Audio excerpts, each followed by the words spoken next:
اعوذ باللہ من الشیطان الرجیم بسم اللہ الرحمن الرحیم السلام علیکم۔ ہم لوگ پیغمبر اکرم صلی اللہ علیہ وآلہ وسلم کی زندگی کے بارے میں ڈسکس کر رہے تھے، آپ کی حیات طیبہ کے بارے میں گفتگو ہو رہی تھی۔ آج کی اس چھوٹی سی کلپ میں ہم بات کریں گے حضور ختم مرتبہ سرور کائنات حضرت محمد مصطفیٰ صلی اللہ علیہ وآلہ وسلم کی حدیث پاک کے بارے میں۔ آپ کے چند اقوال، آپ کے چند قول جو ہے آپ کی خدمت میں پیش کیے جائیں گے۔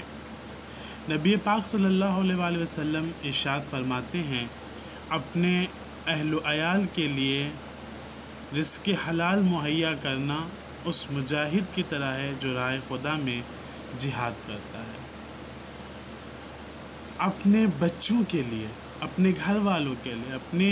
زوجوں اور اپنے بچوں کے لیے رزق حلال کا اہتمام کرنا، ان کے لیے محنت و مشقت کرنا، ان کے لیے جاب کرنا، ان کے لیے سروس کرنا، اس کے راہ میں جو تکلیف انسان اٹھاتا ہے، نبی پاک صلی اللہ علیہ وآلہ وسلم کہتے ہیں، ارشاد فرماتے ہیں، وہ ایسے ہی ہے کہ جیسے ایک مجاہد میدان جنگ میں جہاد کرتا ہے۔ عبادات میں سب سے مشکل اگر دیکھا جائے تو عبادت ہے جہاد کرنا، جس میں انسان میدان جہاد میں جاتا ہے، اپنے خون بہاتا ہے، لوگوں کے ساتھ جنگ کرتا ہے، زخم کھاتا ہے۔ نبی پاک صلی اللہ علیہ وآلہ وسلم کہتے ہیں، ایک ایسا انسان جو اپنے اہل و عیال کے لیے رزق حلال مہیا کرتا ہے، وہ ایک مجاہد کی طرح ہے، وہ میدان جہاد میں جہاد کرنے والے ایک آدمی، ایک سولجر کی طرح ہے۔ دوسرے مقام پہ آپ صلی اللہ علیہ وآلہ وسلم ارشاد فرماتے ہیں، اللہ سبحانہ و تعالیٰ کی رضا کی خاطر دوسروں کو علم سکھانا نیکی ہے۔ خوشنودی خدا کے لیے، اللہ کی مرضی کے لیے، اللہ کو خوش کرنے کے لیے دوسروں کو علم سکھانا، دوسروں کو علم سکھانا، دوسروں کو علم دینا، دوسروں کو علم کی باتیں بتانا، یہ نیکی میں شمار ہوتا ہے۔ اور ایک جہاں یہ بھی ارشاد ہوا کہ نیکیاں گناہوں کو کھا جاتی ہیں، لہٰذا جو خوشنودی خدا کے لیے دوسروں کو علم سکھائے، یعنی اس نے نیکی کے کام کو انجام دیا۔ ایک اور جہاں پر آپ صلی اللہ علیہ وآلہ وسلم ایک اور مقام پر ارشاد فرماتے ہیں، انسان دو چیزوں سے نفرت کرتا ہے، ایک موت سے، دوسرا مال کی کمی سے۔ حالانکہ موت دنیا کے جھگڑوں سے نجات دلاتی ہے اور مال کی کمی مقام حساب کی تکلیف کو کم کر دیتی ہے۔ کہا دنیا میں انسان دو چیزوں سے نفرت کرتا ہے، ایک موت سے گھبراتا ہے، ڈرتا ہے، وحشت کھاتا ہے، اور دوسری چیز مال کی کمی سے ڈرتا ہے، گھبراتا ہے، نفرت کرتا ہے۔ لیکن موت دنیا کے تمام جھگڑوں سے، تمام پریشانیوں سے، تمام تکلیفوں سے موت اسے نجات دیتی ہے، جبکہ انسان ناآشنائی میں موت سے ڈرتا ہے، گھبراتا ہے، نفرت کرتا ہے، لیکن یہی موت ہے جو انسان کو ان دنیا کے تمام جھمیلوں اور جھگڑوں سے نجات دیتی ہے۔ اور دوسری چیز مال کی کمی، انسان مال کی کمی سے بھی نفرت کرتا ہے، غربت سے بھی نفرت کرتا ہے کہ اس کے پاس اتنے زیادہ مال نہیں ہیں، لیکن اللہ تبارک و تعالیٰ کیا کہتا ہے، یہی مال کی کمی جو ہے مقام حساب کی تکلیف کو، جب حساب و کتاب ہوں گے وہاں کی تکلیف جو ہے وہ کم کر دیتی ہے۔ لہٰذا یہ دو چیزیں ہیں جس سے انسان نفرت کرتا ہے، لیکن یہ اس کے لیے فائدہ مند ہے۔ جو کسی مسلمان کے ساتھ دھوکہ کرے وہ ہم میں سے نہیں ہے۔ جو کسی مسلمان کو فریب کرے، فراڈ کرے، دھوکہ دے، نبی پاک صلی اللہ علیہ وسلم کیا ارشاد فرما رہے ہیں؟ نبی پاک صلی اللہ علیہ وسلم کیا ارشاد فرما رہے ہیں؟ جو لوگوں کے ساتھ فراڈ کرے، جو لوگوں کو دھوکہ دے، دھوکہ دھڑی کا کام کرے، وہ ہم میں سے نہیں، وہ مسلمان نہیں ہو سکتا، وہ امت مسلمہ میں سے نہیں ہو سکتا۔ آج آپ یہ دیکھیں کہ لوگوں کو دین کے نام پہ ٹھگا جا رہا ہے، لوگوں کو دین کے نام پہ فراڈ کیا جا رہا ہے۔ افسوس کی بات ہوتی ہے جب انسان یہ سنتا ہے کہ لوگوں کو زیارت امام حسین کے نام پہ ٹھگا گیا، ان سے پیسے لے لیے گئے، ان کے پاسپورٹ لے لیے گئے، ویزے کی لالچ دینے کے نام پہ، اور لاکھوں کروڑوں کا فراڈ کیا گیا۔ حج کے نام پر کہ ہم آپ کو حج پہ بھیجیں گے ٹورس اینڈ ٹریولز والے، اور لاکھوں کروڑوں کا فراڈ کر جاتے ہیں۔ اسی طرح سے چھوٹے چھوٹے، یہ تو بڑے بڑے فراڈ، چھوٹے چھوٹے فراڈ اپنے مسلمان بھائیوں کے ساتھ کرتے ہیں۔ ہم انہیں جو مال بیچتے ہیں اس میں ملاوٹ کرتے ہیں، ناپ تول میں کمی کرتے ہیں، وزن کرنے میں جو ہے ان کو نقصان پہنچاتے ہیں۔ لہٰذا نبی کیا ارشاد فرمانا ہے، جو اس طرح کا فراڈ کر رہا ہے، جو اس طرح کا لوگوں کو نقصان پہنچا رہا ہے، فراڈولنٹ کر رہا ہے، وہ ہم میں سے نہیں ہے، وہ مسلمان نہیں ہو سکتا ہے، اس کا خاتمہ ایمان پر نہیں ہو سکتا ہے، وہ امت مسلمہ سے خارج ہے۔ جو اپنے مسلمان بھائیوں کو، بلکہ مسلمان بھائیوں کو کیا کسی کو بھی دھوکہ دینا، فراڈ کرنا، یہ غلط بات ہے، وہ دین سے خارج ہو جائے گا، وہ امت مسلمہ میں نہیں ہوگا۔ ایک جگہ پہ اور آپ ارشاد فرماتے ہیں، حدیث نمبر 5 ہے کہ جس نے علم طلب کیا اللہ سبحانہ و تعالیٰ نے اس کا رزق اپنے ذمے لے لیا۔ جس نے علم حاصل کیا، جس نے علم حاصل کرنے کی کوشش کی، جس نے علم کو طلب کرنے کی کوشش کی، یعنی ایک طالب علم جو علم حاصل کرنے کی کوشش کرے اور جس نے علم حاصل کیا،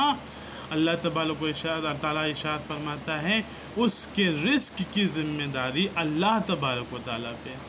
بہت سے لوگ، بہت سے پیرنٹس ایسے ہیں جو اس چیز کے لیے کہہ دیتے ہیں، اس چیز کو کہہ دیتے ہیں،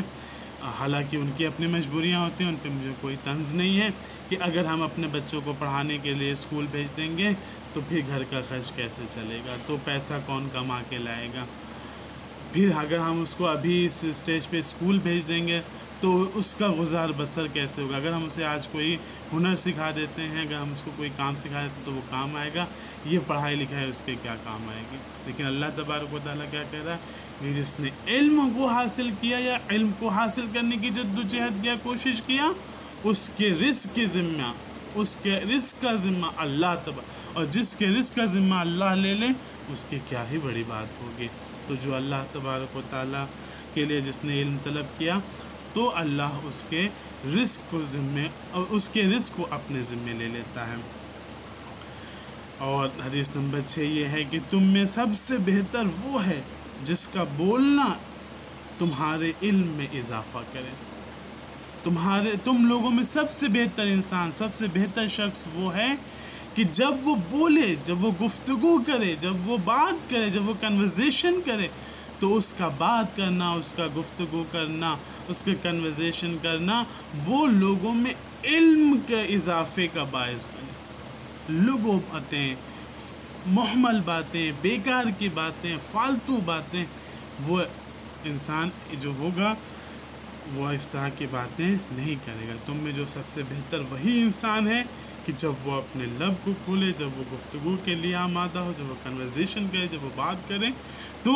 ایسی بات کرے جو سب کے لیے بہتر ہو، ایسی بات کرے جو سماج کے لیے بہتر ہو، ایسی بات کرے جو لوگوں کے لیے علم میں اضافے کا باعث ہو۔ محمل، لغو اور فالتو اور فحش باتیں کرنے سے انسان کو پرہیز کرنا چاہیے، پرہیز کیا نہیں کرنا چاہیے۔ کوئی ایسی بات کرے یا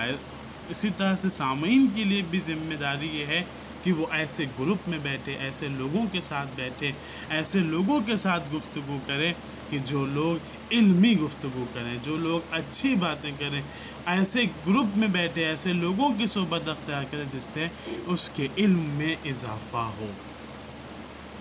حدیث نمبر 6، حدیث نمبر 7،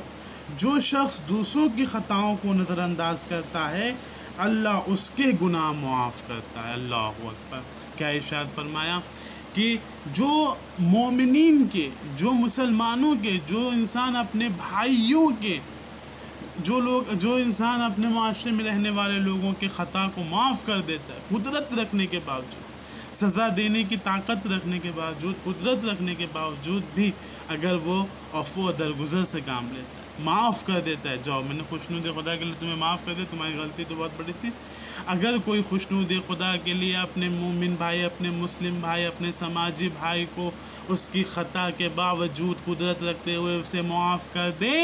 تو اللہ تبارک و تعالیٰ اسے معاف کر دے گا، اس کی بخشش کر دے گا۔ جیسے ہم دوسروں کے ساتھ عفو درگزر، یعنی ہم اس کی خطاؤں پر پردہ ڈالیں، اس کی خطاؤں کو معاف کر دیں، تو اللہ تبارک و تعالی ہمارے گناہوں پہ پردہ پوشی کرے گا اور ہمارے گناہوں کو معاف کر دے گا۔ حدیث نمبر 8، مومنین میں سب سے کامل ایمان اس کا ہے جس کا اخلاق سب سے اچھا۔ اللہ اکبر، نبی کیا پاک صلی اللہ علیہ وسلم کیا ارشاد فرما رہے ہیں، تم میں سب سے کمپلیٹ فیتھ، تم میں سب سے کامل ایمان، تم میں سب سے بہترین ایمان اس کا ہے کہ جس کا اخلاق سب سے بہتر ہو۔ ایمان کا معیار کیا ہے، ایمان کی کسوٹی کیا ہے، کیسے چیک کریں کہ ایک انسان کا ایمان کتنا بلند ہے، کتنا زیادہ وہ ایمان والا ہے؟ تو اس کا معیار نہ تو نماز کو قرار دیا، نہ سجدے کو قرار دیا۔ اس کا مطلب یہ نہیں کہ اس کی امپورٹنس نہیں ہے، اہمیت نہیں ہے، لیکن اس کے سجدے، اس کے رکوع، اس کے تسبیح، اس کے نماز، اس کے روزے کو معیار اور کسوٹی نہیں بنایا گیا، بلکہ نبی پاک صلی اللہ علیہ وآلہ وسلم نے کیا کہا، تم میں سب سے ہائیسٹ ایمان، تم میں سب سے بہترین ایمان، تم سے کامل ترین ایمان، کمپلیٹ فیتھ اس کا ہے جس کا اخلاق سب سے بہتر ہو، جس کے مینرز اینڈ ورچوز ہائی ہوں، اس کا ایمان بھی ہائی ہے۔ اور ایک جہاں پہ اور یہ بھی ارشاد فرمایا کہ دیکھو میں تمہارے درمیان بھیجا گیا ہوں تاکہ میں تمہیں حسن اخلاق کی تعلیم دوں، تاکہ میں تمہیں با اخلاق بناؤں، تاکہ میں تمہیں مینرز اینڈ ورچوز کو ٹیچ کروں، تمہیں سکھاؤں، مینرز، اخلاق کو سکھاؤں۔ بہت اہمیت رکھتا ہے انسان کا، ایک مسلمان کا با اخلاق ہونا۔ اور آپ دیکھ سکتے ہیں افسوس کی بات یہ ہے، بڑے ہی دکھ کے ساتھ انفارچونیٹلی یہ کہنا پڑتا ہے، ہر دوسرا آدمی یہ کمپلین کرتا ہوا نظر آتا ہے کہ اس وقت سب سے زیادہ بد اخلاقی مسلمانوں میں پائی جاتی ہے، سب سے زیادہ ہم بد اخلاق ہوتے جا رہے ہیں، جبکہ ہمارا اخلاق اتنا ہائی ہونا چاہیے، بلکہ مسلمانوں میں بھی شیعوں کا اخلاق اتنا ہائی ہونا چاہیے کہ خود چھٹے امام جعفر صادق علیہ السلام ارشاد فرماتے ہیں کہ تم اگر کسی علاقے یا کسی جگہ پر جاؤ تو تمہیں یہ اپنے زبان سے نہ کہنا پڑے کہ میں شیعان علی میں سے ہوں، میں امام کے چاہنے والوں میں سے ہوں، تمہارا اخلاق اتنا بلند ہو، تمہارا ایکشن اتنا بلند ہو، تمہارا کام اتنا بلند ہو کہ جو تمہیں دیکھے وہ خود کہے کہ یہ امام کا شیعہ معلوم ہوتا ہے، یہ حضرت علی کا چاہنے والا معلوم ہوتا ہے، یہ شیعان علی میں سے معلوم ہوتا ہے۔ اپنے اخلاق کو ہمیں اتنا بلند کرنا چاہیے، ہمیں اپنے آپ کو بااخلاق بنانا چاہیے۔ ایک اور حدیث، وقت تو نکل گیا ہے، بہت زیادہ ہو گیا ہے، کہ نبی پاک صلی اللہ علیہ وآلہ وسلم فرماتے ہیں صدقہ دینے والے کو صدقے کی وجہ سے قبر کی گرمی نہیں ستائے گی۔ جو لوگ صدقہ دیتے ہیں غریب و غربا کو، ان کا حق پہنچاتے ہیں، روز جو وقت پہ صدقہ نکالتے رہتے ہیں رد بلا کے لیے، ان کا ایک سب سے ادنا سا جو ریوارڈ ہوگا وہ یہ ہوگا کہ جب وہ قبر میں جائیں گے، جب ان کی قبر کی رات ہوگی، جب انہیں قبر کی تنہائی ہوگی، تو انہیں قبر کی گرمی نہیں ستائے گی، جو لوگ پراپرلی صدقہ نکالتے رہتے ہیں۔ یہ نبی پاک صلی اللہ علیہ وسلم کی جو ٹیچنگس تھیں